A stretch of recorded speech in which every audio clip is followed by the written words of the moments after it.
Assalamualaikum. Selamat datang di Pantura yang sunyi dan penuh rahasia. Malam ini, kita akan menyelami kisah Sutris, pedagang sate kelinci yang terjerat oleh bumbu air jenazah bumbu, yang membuat dagangannya laku keras, tapi membuka pintu bagi bayangan dan suara-suara yang tak terlihat. Setiap tusuk sate membawa aroma tanah basah dan kematian, dan setiap malam, sesuatu dari kegelapan menunggu untuk menagih harga. Apakah Sutris mampu selamat dari kutukan yang menjeratnya?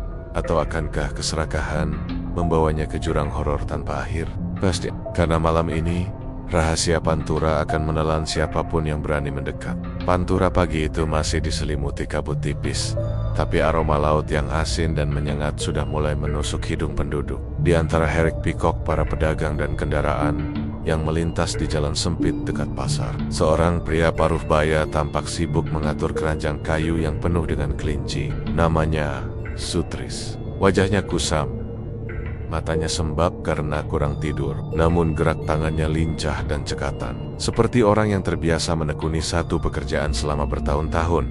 Sutris adalah pedagang sate kelinci. Dagangannya memang unik, tapi di kota pesisir ini, keunikan tidak selalu menjamin laku. Orang-orang cenderung membeli yang biasa-biasa saja, ayam, bebek, atau kambing. Sate kelinci dianggap terlalu aneh. Sejak pagi, Sutris sudah mengitari pasar, menawarkan dagangan, menyalami beberapa pelanggan tetap, tapi keranjang kayunya tetap penuh. Sutris, mana satenya? Suara seorang wanita terdengar dari kejauhan. Sutris tersenyum tipis. Siap Bu Rini, tunggu sebentar ya, jawabnya sambil menyiapkan tusuk sate. Tapi sebelum sempat menaruhnya di atas panggangan kecil, sesuatu terasa aneh. Bau busuk samar mulai menyelinap ke hidungnya. Meski ia yakin semua kelinci dalam kondisi baik, bau itu seperti campuran tanah basah dan aroma yang tak wajar, lembab dan tajam. Sutris menggurniat, menengok sekeliling, tapi pasar tampak normal. Orang-orang sibuk dengan urusannya masing-masing. Pedagang lain menawari dagangan, dan tidak ada yang tampak memperhatikan dirinya.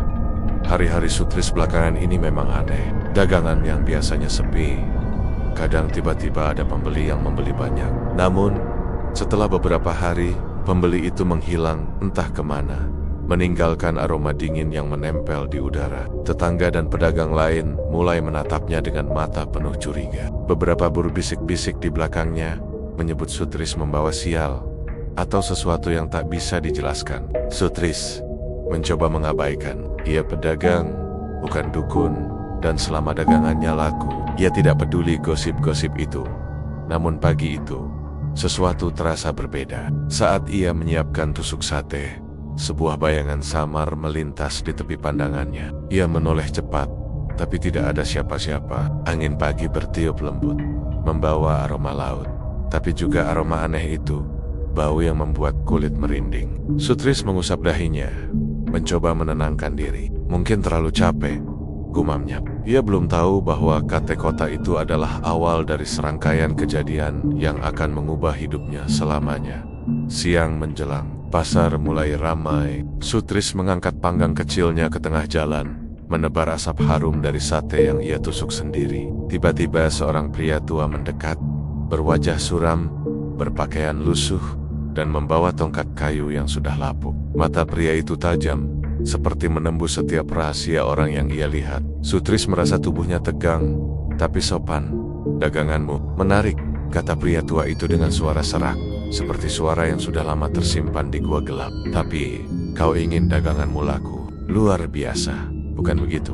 Sutris menelan ludah. Ia memang ingin.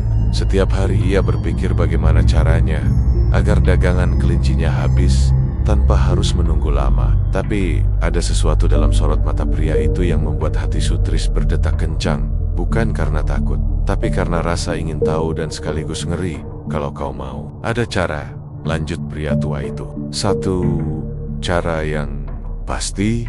Sutris tertawa kecil, tapi tertawa itu terasa kering di tenggorokannya. Cara apa maksud Bapak? Tanyanya hati-hati. Pria tua itu tersenyum tipis, seolah memandang Sutris bukan sebagai pedagang, tapi sebagai seseorang yang bisa dijadikan pion. Bumbu, katanya hanya satu kata. Bukan bumbu biasa, bumbu yang membuat orang tak bisa menolak sate kelincimu. Tapi ingat, Setiap bumbu ada harganya, dan harga ini mahal, sangat mahal. Sutris menelan ludah lagi. Bau busuk yang samar itu tiba-tiba terasa lebih dekat, lebih menusuk. Ia menoleh sekeliling pasar tampak normal, tapi bayangan di antara tumpukan keranjang seolah bergerak jarak sendiri. Angin membawa bisikan yang sulit didengar, namun jelas cukup untuk membuat darah Sutris membeku. "Apa maksud Bapak?" Suaranya terdengar hampir bergetar. Pria tua itu mendekat, meletakkan tangan keriputnya di atas bahu Sutris. "Kalau kau benar-benar ingin daganganmu laku keras, kau harus siap membayar sesuatu yang tak bisa dibeli dengan uang, sesuatu yang milik orang mati." Sutris terpaku. Rasanya semua yang ia dengar seperti mimpi buruk yang perlahan menjadi kenyataan. Bau itu semakin menyengat. Bayangan di tepi pasar bergerak semakin dekat, dan suara-suara bisikan seolah menari di antara keranjang-keranjang. Pasar yang ramai mendadak terasa sunyi, hening, mencekam. Sutris tahu sesuatu telah berubah, dan pilihan yang akan ia buat hari itu akan menentukan nasibnya. Selamanya, mata Sutris menatap pria tua itu, campuran antara rasa takut dan keinginan. Ia tidak tahu bahwa langkah kecil yang ia ambil, mengizinkan pria itu memberikan bumbu rahasia, akan membuka pintu ke dunia yang penuh kutukan, bayangan, dan kematian. Bau busuk itu, aroma yang hanya bisa dicium oleh mereka yang telah menyentuh batas antara hidup dan mati, terus menyelimuti udara. Dan Sutris, pedagang sate kelinci yang sederhana, tidak lagi memiliki jalan kembali.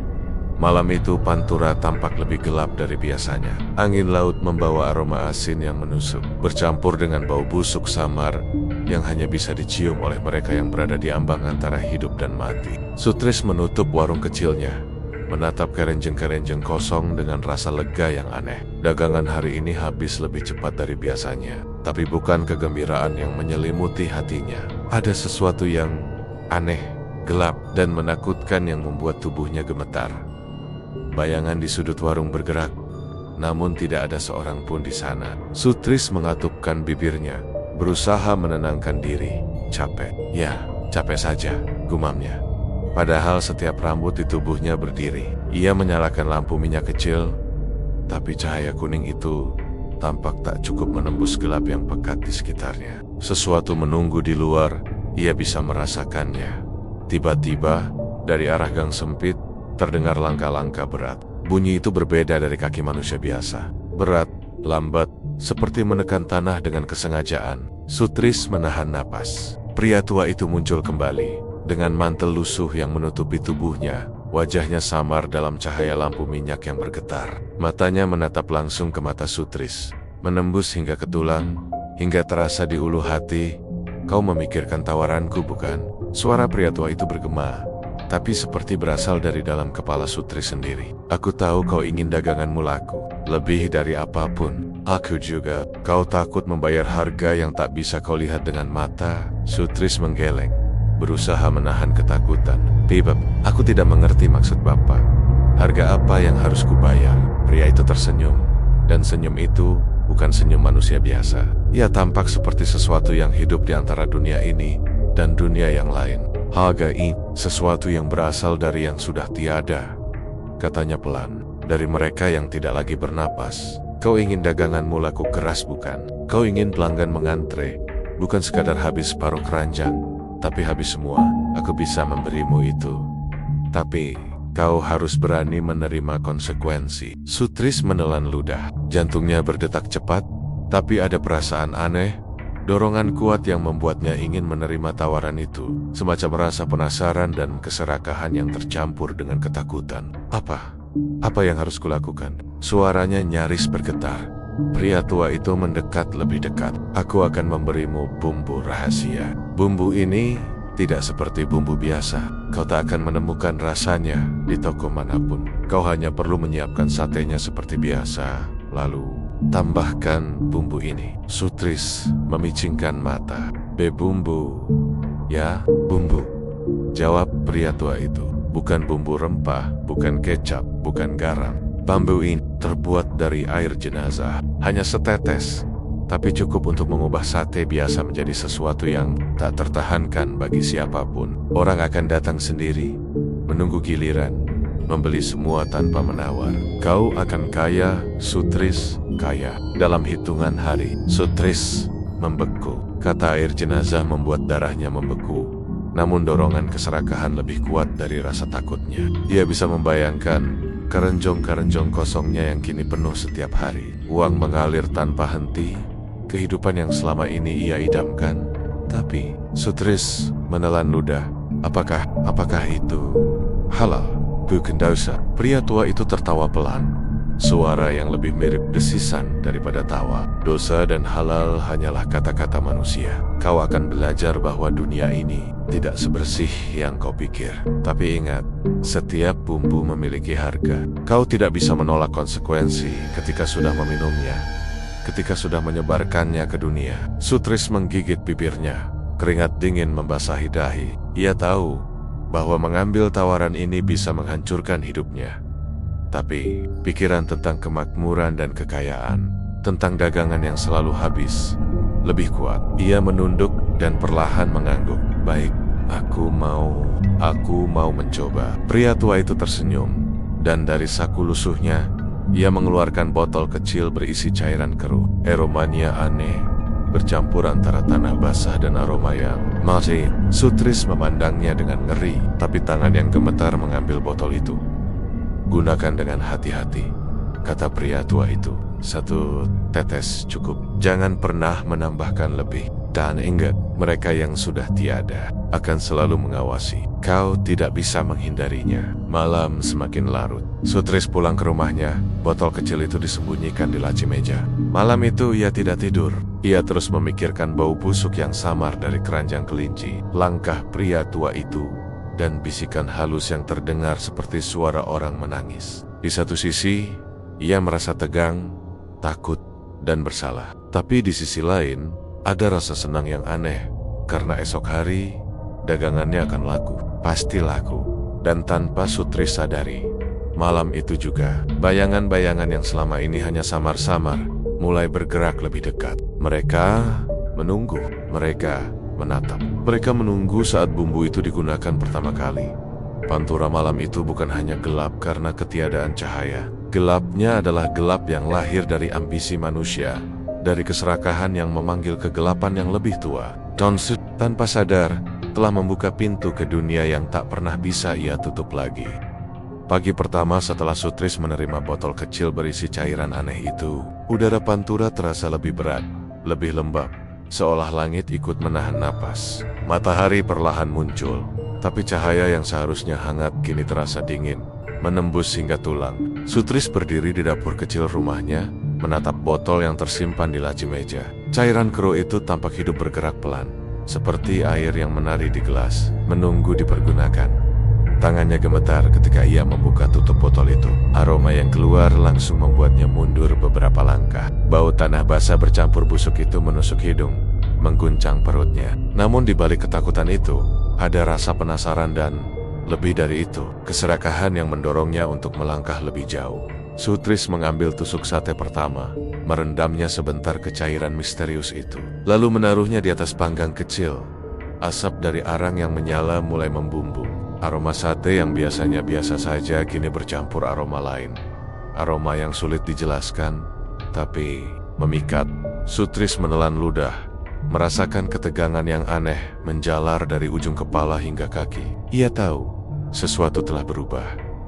Tidak lama, tetangga pertama yang lewat berhenti. Matanya melebar, melihat asap yang naik, hidungnya mencium aroma yang berbeda. Ia mengambil satu tusuk, menggigit perlahan, lalu berhenti sejenak, menatap Sutris dengan mata yang terbuka lebar. Tidak percaya. Enak. Luar biasa, ini sate kelinci paling enak yang pernah kumakan, gumamnya. Sutris tersenyum tipis. Jantungnya berdetak cepat. Sejak pagi, satu persatu orang mulai mendekat. Pelanggan yang biasanya memilih ayam, bebek, atau kambing, kini menatap dagangannya seolah terhipnotis. Dalam hitungan jam, keranjang Sutris yang biasanya penuh kini habis. Setiap kali ia menyiapkan tusuk baru, selalu habis dalam hitungan menit.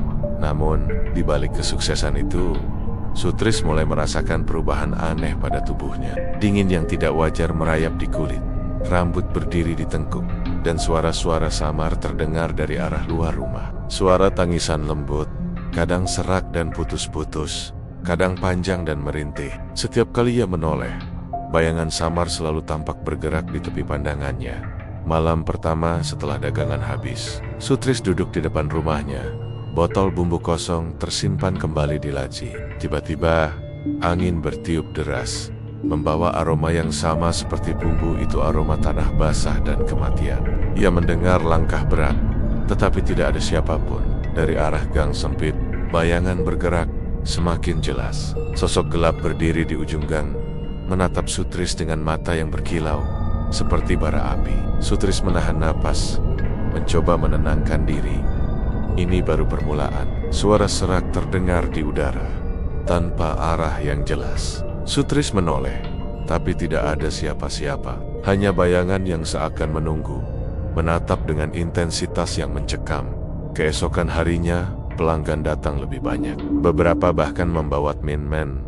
Mereka mengatakan bahwa sate Sutris itu memiliki rasa yang luhaba. Sutris mulai menyadari bahwa bumbu itu memang bekerja, tapi setiap tetesnya membawa konsekuensi yang tidak ia pahami sepenuhnya. Bau aneh kini mulai menempel di sekitar dagangannya. Bahkan saat tidak memasak, aroma samar itu tetap ada, seolah mengingatkan keberadaan sesuatu yang gelap. Tetangga mulai memperhatikan perubahan itu. Beberapa menyembunyikan tatapan curiga, beberapa lagi menyingkir ketika lewat. Ada desas-desus yang beredar, bisikan yang mengatakan bahwa Sutris menggunakan cara yang tidak kuat. Namun sebagian besar orang terlalu tergoda oleh rasa sate kelinci yang luar biasa itu. Keinginan untuk mencoba mengalahkan rasa takut mereka sendiri.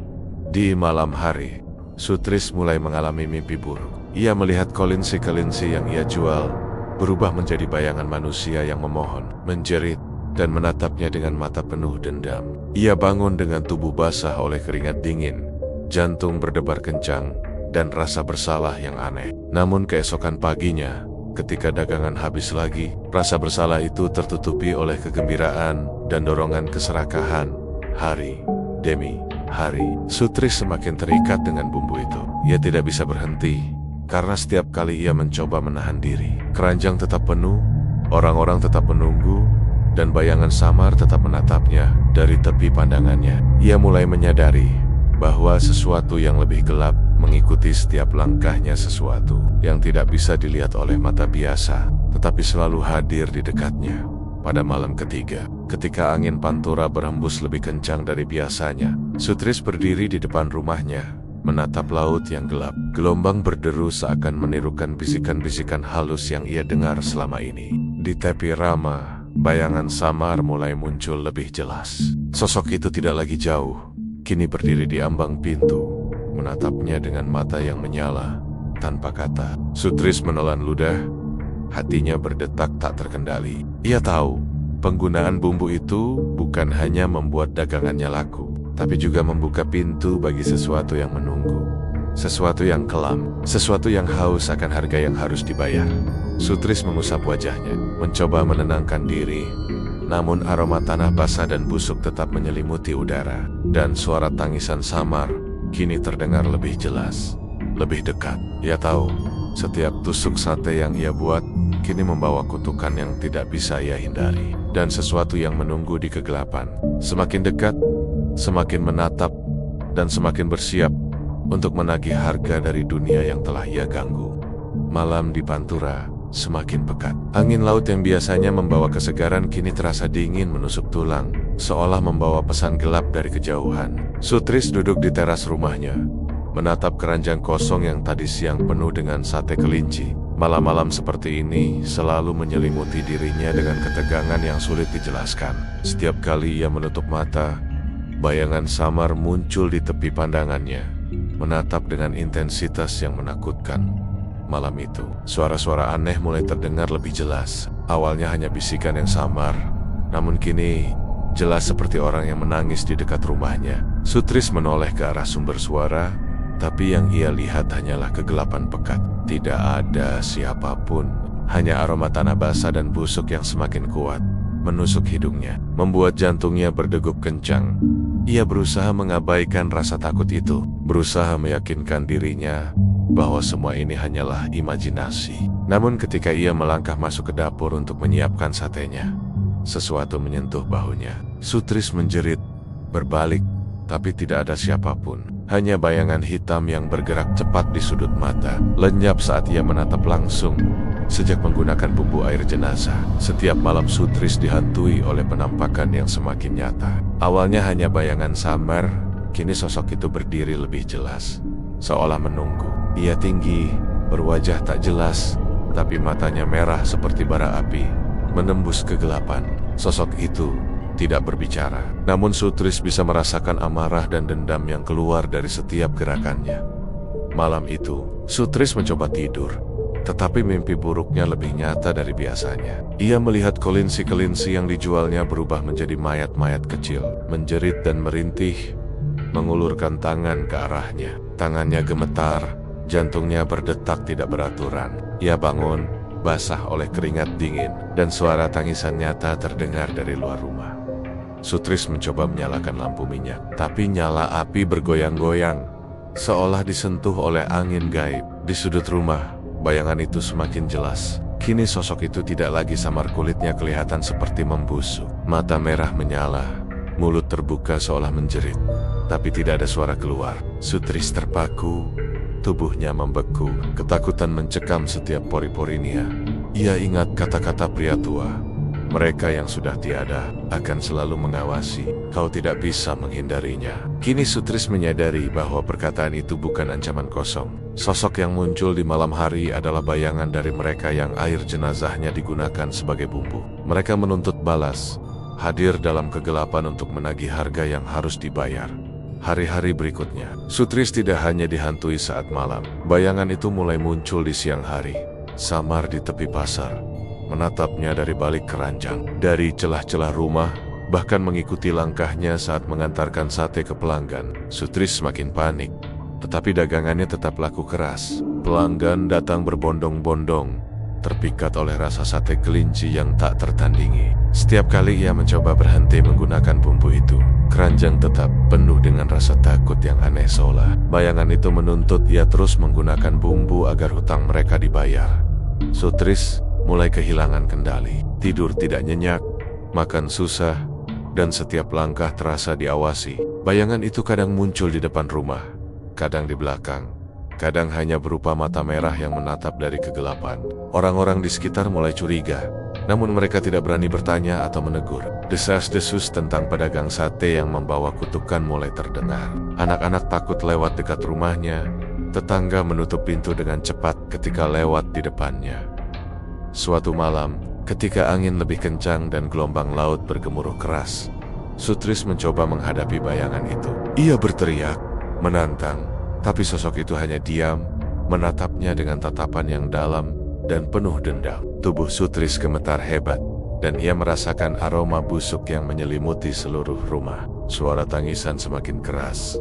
Kini bukan lagi hanya samar, ada rintihan dan jeritan, bercampur dengan tawa yang menyeramkan. Sutris menyadari bahwa ia telah mengundang sesuatu yang tidak bisa ia kendalikan. Sesuatu yang akan menuntut lebih dari sekadar ketakutan.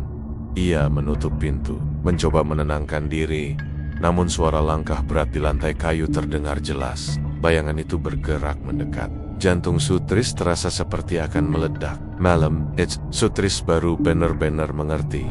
Keserakahan yang membawanya pada bumbu itu tidak hanya membuat dagangannya laku, tetapi juga membuka pintu bagi kegelapan yang haus akan balas dendam. Dan di pantura yang sunyi, di bawah cahaya bulan pucat, bayangan itu menunggu, menatap, dan bersiap menagih harga yang belum dibayar. Sutris tahu, ini baru permulaan. Sejak penggunaan bumbu air jenazah, hidup Sutris tidak lagi tenang. Dagangannya laku keras, bahkan luar biasa, tetapi bayangan yang menghantui setiap malam kini merayap ke siang hari. Orang-orang yang lewat di depannya mulai menatap dengan tatapan aneh, antara kagum dan takut. Bisik-bisik terdengar dari mulut ke mulut. Sutris menggunakan cara tak wajar, kata mereka. Dia pasti membawa kutukan, tetapi Sutris tidak peduli. Selama kerenjang-kerenjangnya habis uang Mengele dan rasa lapar akan kehidupan lebih layak terpenuhi, hatinya tetap tergoda. Hanya saja, ketenangannya perlahan terkikis oleh tatapan tetangga yang semakin penuh curiga.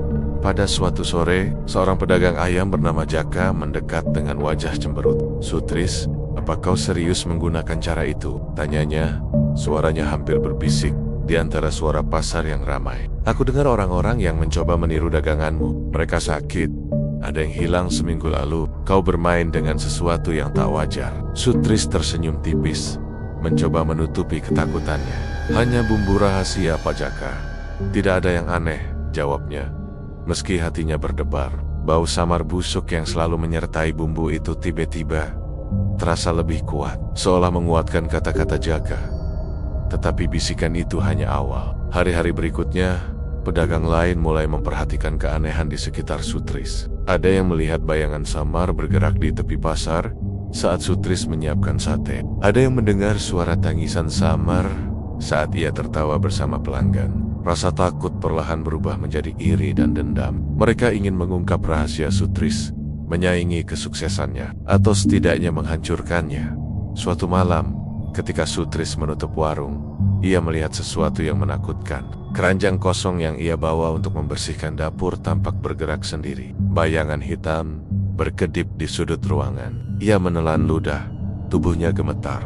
Ini tidak mungkin, gumamnya. Tapi sesuatu menunggu. Dan Sutris tahu itu bukan sekadar bayangan. Keesokan harinya, beberapa pedagang mendekati Sutris dengan wajah penuh curiga dan amarah.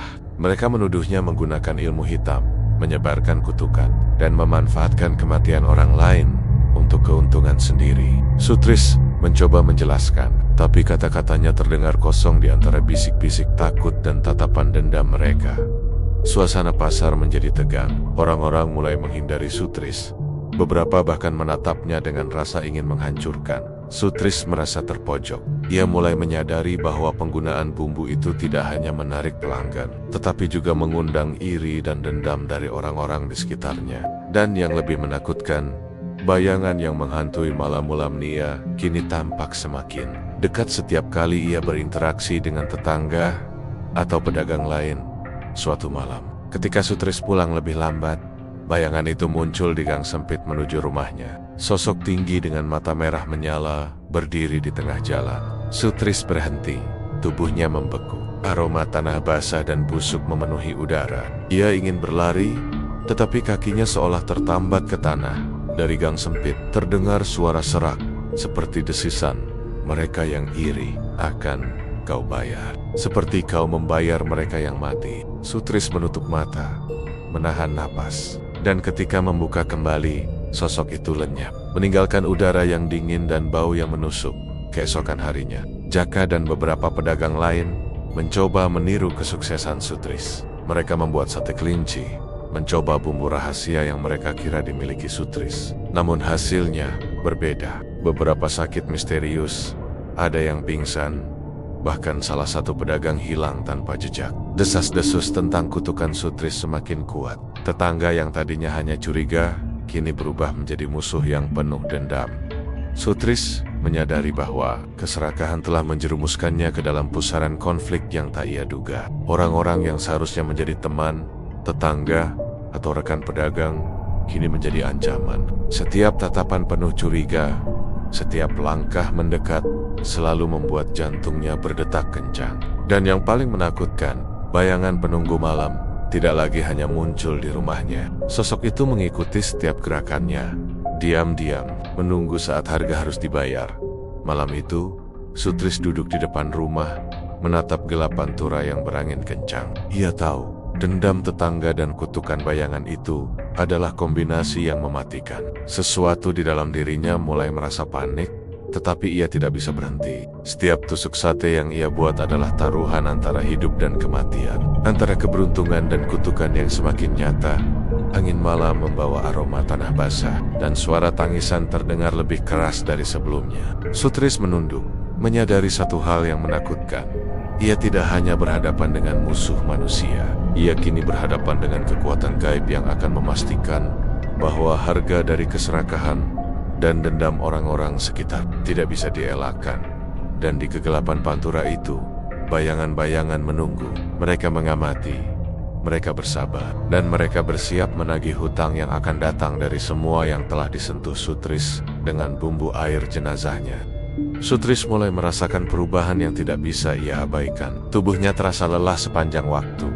Meski tidur cukup, tangannya gemetar tanpa sebab, dan keringat dingin muncul tiba-tiba. Terutama ketika ia memegang tusuk sate yang telah direndam bumbu air jenazah. Malam-malamnya dipenuhi mimpi buruk yang membuatnya terbangun dengan napas tersengal-sengal. Dalam mimpinya, kelinci-kelinci yang ia jual berubah menjadi mayat-mayat kecil yang menjerit, melayang di udara, menatapnya dengan mata yang penuh dendam. Namun yang paling menakutkan bukan mimpi itu, melainkan kenyataan yang mulai merayap masuk ke siang hari. Saat ia berjalan di pasar, ia merasa ada tatapan dari sudut-sudut gelap yang mengikuti setiap geraknya. Bayangan samar yang menemaninya di rumah kini muncul di depan pasar, di ganggang sempit, bahkan di dekat keranjang pedagang lain. Sosok itu tidak bergerak seperti manusia biasa. Ia melayang, diam, tapi aura ketakutannya memenuhi udara. Seiring dagangan yang terus laku keras, Sutris mulai menyadari adanya harga yang harus dibayar. Pelanggan yang sebelumnya puas kini mulai membawa energi aneh ke warungnya. Beberapa terlihat pucat, wajah mereka menegang setelah menggigit sate kelinci. Sutris tidak ingin memikirkan hal itu, tetapi nalurinya menjerit sesuatu tidak wajar sedang terjadi.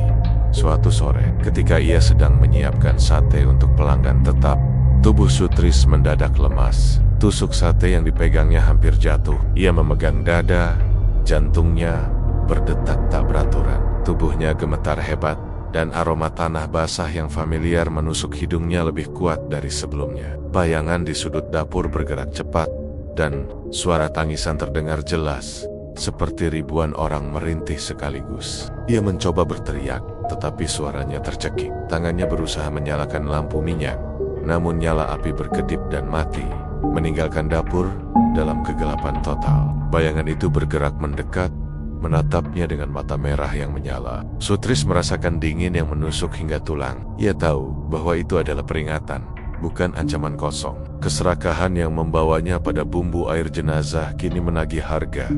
Keesokan harinya, pelanggan datang lebih banyak dari biasanya. Dagangan habis dalam hitungan menit, namun Sutris mulai merasakan dampak fisik yang lebih parah. Mual, pusing, dan rasa sakit di perut. Ia menyadari, setiap kali ia menggunakan bumbu itu, tubuhnya mengalami pembalasan halus dari energi yang tak kasat mata. Sosok gaib yang mengawasinya tidak hanya menunggu di malam hari, tetapi juga memengaruhi kesehatannya secara perlahan. Tetapi meskipun sadar akan akibatnya, Sutris tidak bisa berhenti. Keserakahan dan dorongan untuk mempertahankan kesuksesan dagangan lebih kuat. Ia terus merendam tusuk sate ke dalam bumbu itu. Meski tubuhnya lemah dan matanya mulai terlihat sembab karena kurang tidur, bau busuk dari bumbu itu kini menempel di seluruh rumahnya. Dan aroma itu selalu diikuti oleh tatapan bayangan merah di kegelapan. Suatu malam, Sutris mengalami kejadian yang lebih menyeramkan. Saat ia tertidur, sosok bayangan muncul di kamarnya, mengelilinginya. Suara tangisan dan jeritan terdengar sangat dekat, menutupi suara angin laut di luar. Sosok itu menatap Sutris tanpa berkedip. Mata merahnya seperti menembus hingga ke tulang. Sutris merasa seperti seluruh hidupnya diperiksa, dihukum, dan dinilai. Ia ingin menjerit, berlari, tapi tubuhnya lumpuh, tak mampu bergerak dalam ketakutan yang mencekam itu. Sutris baru menyadari satu hal yang mengerikan. Setiap tusuk sate yang ia buat dengan bumbu air jenazah bukan hanya membuat dagangannya laku, tetapi juga membuka pintu bagi energi gelap yang haus akan balas dendam. Mereka yang telah dihubungkan melalui bumbu itu tidak pernah pergi. Mereka menunggu, selalu mengawasi, selalu menagih harga.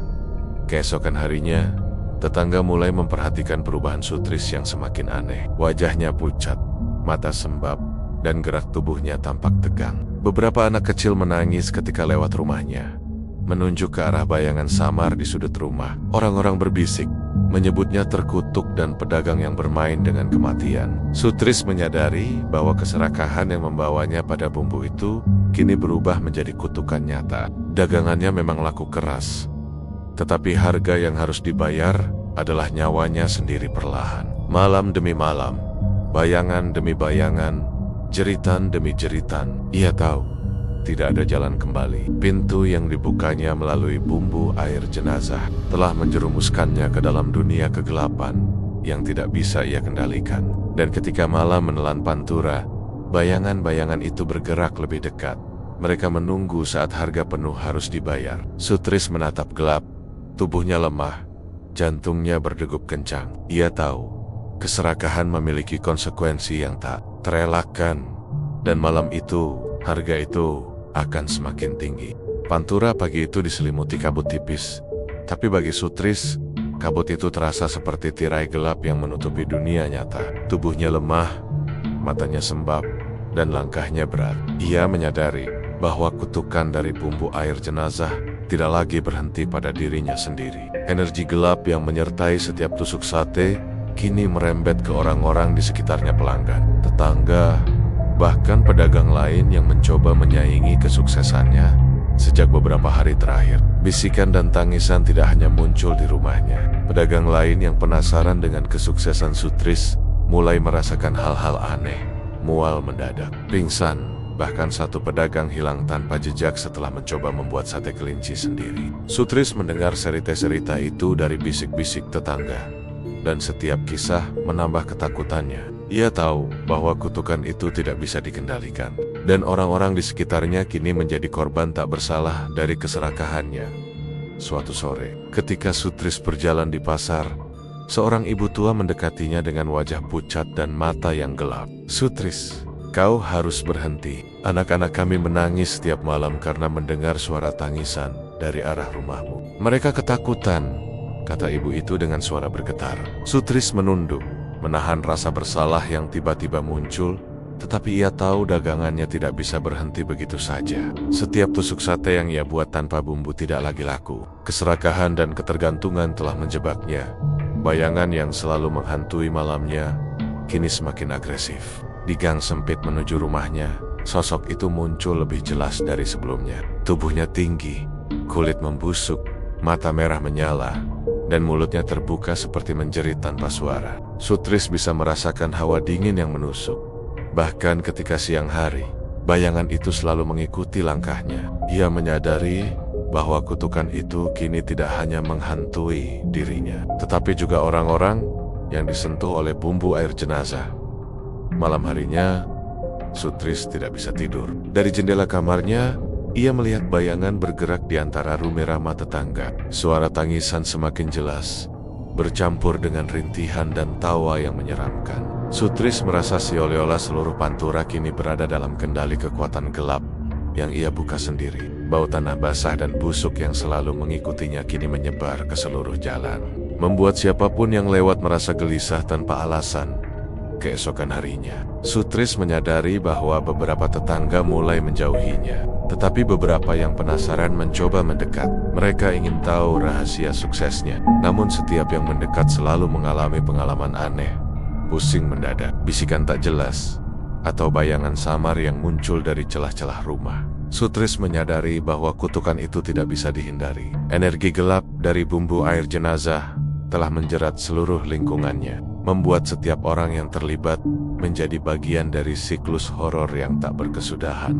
Pada malam berikutnya, Sutris berdiri di depan rumah, menatap laut yang gelap dan berombak. Angin Pantura yang biasanya membawa kesejukan, kini dingin menusuk hingga ke tulang. Bayangan di gang sempit kini muncul lebih dekat, matanya merah menyala, menatap langsung ke mata Sutris. Suara tangisan bercampur dengan rintihan mengelilinginya. Sutris menyadari bahwa ia bukan lagi manusia yang berdagang. Sate kelinci biasa ia telah menjadi pusat kutukan, pintu gerbang bagi energi gelap yang menunggu balas dendam. Sutris mencoba lari, tapi kakinya terasa berat, seolah tanah sendiri menahan langkahnya. Setiap rumah yang dilewati, aroma tanah basah dan busuk menyertai jejaknya. Ia mendengar bisikan yang jelas kali ini. Mereka yang hidup akan membayar, seperti mereka yang mati telah membayar. Kesadaran itu membuat Sutris hampir gila. Ia tahu bahwa setiap tindakan yang diambilnya, setiap tusuk sate yang menggunakan bumbu mengikat, bukan hanya dirinya, tetapi orang-orang sekitar dalam kutukan yang tak terhindarkan. Pantura yang dulu hanya pasar biasa kini menjadi medan kegelapan, di mana manusia dan bayangan yang haus akan balas dendam saling beradu. Malam itu, Sutris tidak bisa tidur. Ia mendengar langkah berat, suara tangisan, dan rintihan yang semakin keras. Bayangan merah muncul di depan jendela, menatapnya. Hanya satu hal yang tersisa dalam pikirannya. Keserakahan telah membawanya pada kutukan yang tidak bisa dihapus, dan setiap orang yang disentuh bumbu air jenazah kini terjerat dalam lingkaran kegelapan yang menunggu saat balas dendam tiba. Sutris menunduk, menahan napas, dan menyadari satu hal yang menakutkan. Kutukan Pantura telah menyebar, tidak ada jalan kembali. Setiap langkahnya, setiap tusuk sate yang ia buat, setiap bisikan yang terdengar di malam hari hanyalah pertanda bahwa harga yang harus dibayar akan semakin tinggi, dan semua yang terjerat tidak akan bisa lepas. Malam di Pantura begitu sunyi, tetapi keheningan itu menipu. Sutris duduk di depan rumahnya, tubuhnya lemah, wajahnya pucat, dan jantungnya berdetak kencang. Aroma tanah basah dan busuk dari bumbu air jenazah kini menyelimuti seluruh gang, menempel di pakaian dan kulitnya. Ia tahu malam ini berbeda. Ada sesuatu yang menunggu, sesuatu yang lebih nyata daripada bayangan samar yang selalu mengikutinya.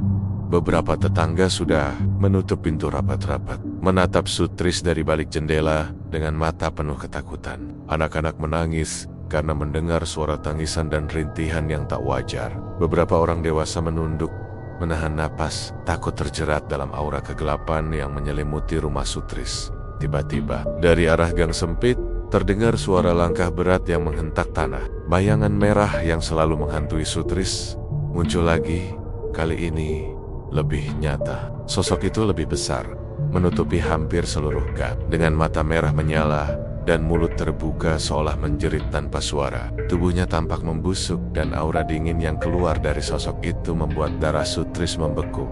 Ini saatnya. Suara serak terdengar di kepalanya, bercampur dengan bisikan ribuan orang yang pernah disentuh oleh bumbu itu. Sutris menahan napas, tubuhnya gemetar hebat, dan tangannya bergetar saat memegang tusuk sate yang tersisa. Ia tahu, malam ini pembalasan dari alam gaib akan datang, dan tidak ada yang bisa menghalangi. Sosok itu bergerak, melayang di atas tanah, dan bayangan-bayangan lain muncul dari celah-celah rumah tetangga. Mereka menjerit, menangis, melayang di udara, membentuk lingkaran di sekitar Sutris. Setiap langkah yang ia ambil terasa seperti menabrak udara tebal yang menahan, menjerat, dan mencekik. Bau busuk semakin menyengat, menusuk hidung, membuat kepala Sutris berdenyut hebat. Tiba-tiba, keranjang kosong yang ia gunakan untuk membersihkan warung bergerak sendiri. Tusuk sate yang ada di dalamnya terangkat perlahan, seperti ditarik oleh tangan tak kasat mata. Sutris menjerit, mencoba lari, tetapi kakinya lumpuh. Bayangan-bayangan itu mengelilinginya, menatap dengan mata merah menyala. Dan setiap kali mereka membuka mulut, suara jeritan ribuan nyawa terdengar bersamaan. Sutris jatuh terduduk di lantai, menutup wajahnya dengan tangan, tetapi ia masih bisa merasakan tatapan yang menembus tulangnya. Sosok itu perlahan mendekat, dan aroma tanah basah serta busuk yang menyertai bumbu itu kini terasa seperti menekan dada Sutris. Ia sadar bahwa inilah harga penuh dari keserakahan yang selama ini membawanya pada bumbu air jenazah. Setiap tusuk sate, setiap orang yang terlibat, setiap dendam yang muncul, kini membayarnya secara nyata. Tiba-tiba, bayangan itu mengangkat tangan, dan udara di sekitarnya bergetar. Suara tangisan dan jeritan berubah menjadi tawa menyeramkan. Sutris merasakan sesuatu menusuk dadanya, seperti ribuan jarum halus yang menembus kulit. Tubuhnya gemetar hebat, dan setiap ototnya terasa terkunci oleh kekuatan gaib yang tidak bisa ia lawan di luar rama. Tetangga mulai melihat fenomena aneh. Bayangan merah dan makhluk samar lainnya melayang di udara, bergerak seolah menari di antara rumah-rumah. Angin malam bertiup kencang, membawa aroma tanah basah dan busuk ke seluruh Pantura. Orang-orang menutup pintu, ketakutan, sementara Sutris hanya bisa berteriak dalam kegelapan. Tubuhnya terjerat oleh energi yang ia buka sendiri. Sutris menunduk, menatap tangan gemetar yang masih memegang tusuk sate. Kesadaran datang. Semua ini adalah akibat dari ambisinya sendiri. keserakahan yang membuatnya menantang hukum alam, energi gaib yang menghantui, bayangan-bayangan yang menjerit, semuanya adalah harga yang tidak bisa ia hindari. Suara-suara itu semakin keras, bayangan semakin menekan, dan pantura malam itu terasa seperti neraka yang hidup. Sutris menjerit sekeras mungkin, mencoba melawan, tetapi ia sadari ia tidak bisa melawan. Energi gelap itu menguasai dirinya, mengelilinginya, menjeratnya dalam lingkaran kutukan yang tak berkesudahan. Ketika ia hampir kehilangan kesadaran, bayangan itu menunduk, menatapnya dengan mata merah menyala. Suara serak terdengar jelas di telinganya. Harga keserakahanmu sudah datang. Dan Sutris hanya bisa bergetar, tubuhnya terkunci, napas tersengal-sengal. Sementara pantura malam itu dipenuhi bayangan dan jeritan yang tak pernah berhenti. Ia sadar, pembalasan dari alam gaib tidak bisa ditawar. Dan setiap langkah, setiap tusuk sate, setiap keinginan untuk kaya instan telah menjerumuskannya ke dalam kegelapan yang nyata dan mengerikan. Matahari hampir tenggelam ketika Sutris duduk di depan rumahnya. Tubuhnya lemah, wajahnya pucat seperti mayat. Aroma tanah basah dan busuk dari bumbu air jenazah masih menempel di udara. Tetapi kini terasa berbeda, lebih berat, lebih menekan, seolah seluruh pantura menahan napas. Bayangan merah yang selama ini menghantui malamnya, kini berdiri lebih dekat dari sebelumnya, menatap Sutris dengan mata yang menyala dan penuh dendam. Tubuh Sutris gemetar hebat, tetapi dalam kepanikan itu, muncul kesadaran yang menakutkan. Semua yang terjadi selama ini adalah akibat keserakahannya sendiri. Dagangan laku keras, pelanggan berdatangan, tetapi harga yang harus dibayar terlalu tinggi, bukan hanya untuk dirinya, tetapi juga untuk orang-orang yang pernah disentuh bumbu itu. Setiap bisikan, setiap tangisan, setiap bayangan adalah pengingat bahwa ia telah membuka pintu ke dunia yang tidak seharusnya dijamah manusia. Sutris menunduk, menatap botol kosong yang tersisa di laci. Cairan keruh yang pernah ia gunakan kini sudah habis, tetapi dampaknya masih terasa. Ia sadar satu hal, untuk menghentikan kutukan ini, ia harus menebus kesalahannya, bukan dengan menambah keserakahan, tetapi dengan pengorbanan dan keberanian yang tulus. Malam itu, ketika bayangan itu mendekat, Sutris memutuskan untuk menghadapi semua. Ia mengumpulkan sisa tusuk sate yang belum dipakai, meletakkannya di tengah gang sempit, dan mulai berdoa dengan suara lirih. Ia memohon ampun, memohon agar energi gelap yang ia panggil dengan bumbu air jenazah ini bisa dilepaskan, agar orang-orang yang terjerat tidak terus menderita. Suaranya gemetar, tetapi tulus. Bayangan merah berhenti, seolah mendengar setiap kata yang diucapkannya. Tubuh Sutris masih gemetar, tetapi ketegangan dalam dadanya perlahan berubah menjadi rasa lega yang aneh. Suara tangisan mulai mereda, aroma busuk perlahan hilang, digantikan oleh udara malam yang dingin tapi segar. Bayangan itu menunduk, matanya merah meredup, dan perlahan-lahan tubuhnya larut ke udara seperti kabut yang menghilang. Tetangga-tetangga yang mengintip dari jendela terkejut melihat perubahan itu. Suasana yang sebelumnya penuh ketegangan kini terasa lebih tenang, tetapi mereka masih terdiam, tidak berani mendekat terlalu dekat. Sutris menunduk, menatap tanah, merasakan berat yang selama ini menekan hatinya mulai hilang. Ia tahu, ia telah menebus sebagian dari kesalahannya. Hari-hari berikutnya, Sutris tidak lagi menggunakan bumbu air jenazah. Dagangannya kembali seperti biasa, tidak sehebat sebelumnya, tetapi ia mulai merasakan ketenangan yang lama hilang. Orang-orang yang pernah terjerat mulai membaik. Beberapa pedagang yang sebelumnya menderita sakit misterius pulih, meski pengalaman itu tetap meninggalkan bekas trauma. Sutris belajar satu pelajaran penting. Kekayaan instan dari dunia gelap selalu membawa harga yang jauh lebih besar daripada keuntungan yang diperoleh. Tetapi meskipun bayangan itu lenyap, Sutris tidak pernah lupa malam-malam itu. Ia masih bisa merasakan kadang-kadang udara malam yang dingin membawa aroma samar tanah basah. Pengingat bahwa dunia gaib selalu mengawasi mereka yang mencoba menantang hukum alam. Sutris pun berubah. Ia menjadi lebih rendah hati, lebih berhati-hati, dan lebih menghargai hidup serta kerja keras yang nyata. Pada akhirnya, Sutris menyadari bahwa penebusan tidak selalu tentang mengembalikan keadaan persis seperti semula, tetapi tentang keberanian untuk menghadapi kesalahan, tanggung jawab atas tindakan sendiri, dan kesediaan untuk hidup dengan ketulusan. Bumbu air jenazah yang dulu membawa kekayaan instan, kini menjadi pelajaran hidup yang tak terlupakan bahwa ambisi tanpa batas dapat mengundang kegelapan, tetapi keberanian dan penyesalan yang tulus bisa membuka jalan menuju kedamaian. Dan di Pantura yang tenang itu, ketika malam turun, angin laut membawa aroma segar, menggantikan bau busuk yang dulu menempel. Bayangan-bayangan yang menunggu kini lenyap, dan Sutris menatap langit gelap, merasa damai untuk pertama kalinya. Ayat, harga keserakahan telah dibayar, dan penebusan adalah hadiah yang lebih berharga daripada kekayaan instan. Di pasar, warung Sutris tetap buka. Orang-orang datang, tidak lagi karena kutukan atau bumbu misterius, tetapi karena rasa sate kelinci yang ia olah dengan tangan sendiri, dengan kerja keras dan ketulusan. Dan Sutris, meski tidak lagi kaya seperti dulu, merasakan kedamaian yang lebih dalam, kedamaian yang tak bisa dibeli dengan uang atau ilmu gelap. Pantura malam itu sunyi, tetapi tidak lagi mencekam. Hanya angin laut dan bisikan alam yang damai. Sutris tersenyum tipis, menatap keranjang-keranjang kosongnya yang kini siap diisi, dan merasakan satu hal yang paling berharga. Hidup yang nyata, tanpa kutukan, tanpa bayangan yang mengintai, tetapi penuh pelajaran dan penebusan.